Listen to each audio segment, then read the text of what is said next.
już raz gasisz płomień, niepotrzebny czas, który gdzieś za rogiem wynajdujesz zamiast chwytać nowy dzień. Znowu mówił ktoś, żeby rzucić przeszłość, zacząć jeszcze raz, puścić co odeszło, póki jeszcze jest jakiś życia cel. Nie pamiętać nic, co nie warte myśli, mocniej kochać świat, który światu bliższy. Setki takich rad wciąż trzymam w żyłach swych. Możesz sobie wziąć dzisiaj trochę z tego, każdy prawo ma do rozdania złego. Karty robią wciąż uśmiech do złej gry.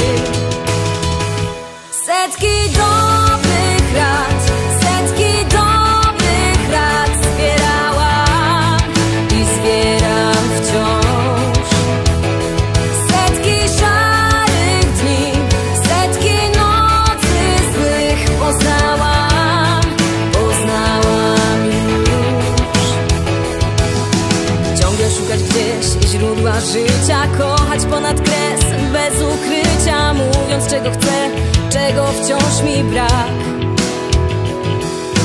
Zbierać w sobie świat po kawałkach, zachowując miłość w zakamarkach na te lepsze dni, które muszą przyjść, które muszą przyjść.